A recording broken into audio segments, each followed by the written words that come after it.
Hello, આજે આપણે બનાવીશું મેથીના લાડુ. મેથીના લાડુ આ ગોળનો પાયો લઈ લીધો છે મેં. પછી આ છે સૂકું ટોપરું, કાટલું પાવડર 32, પછી આ છે ગુંદર તળેલો, આ છે મેથી પાવડર અને આ છે ડ્રાયફ્રૂટ મિક્સ, કાજુ બદામ ને અખરોટ. અને આ લોટ શેકી લીધો છે મેં. એમાં ઘઉંનો લોટ 1 વાટકી છે, અડધી વાટકી અડદનો લોટ, અડધી વાટકી ચણાનો લોટ. હવે આપણે બધું શેકીને તૈયાર રાખ્યું છે. હવે એને આપણે ગોળ મિક્સ કરી અને લાડુ વાળી લેશું.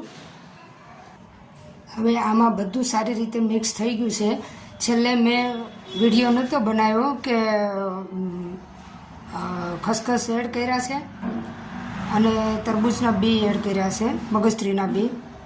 એટલે આવી રીતે મિક્સ કરી લીધું છે. હમણાં આપણે હવે એના થોડુંક ઠંડુ થાય એટલે લાડુ વાળી લઈશું. જો આપણા લાડુ તૈયાર થઈ ગયા છે મેથીના. ઉપરથી ખસખસ પણ એડ કર્યું છે અને અંદર પણ કર્યા હતા સ્ટફિંગ.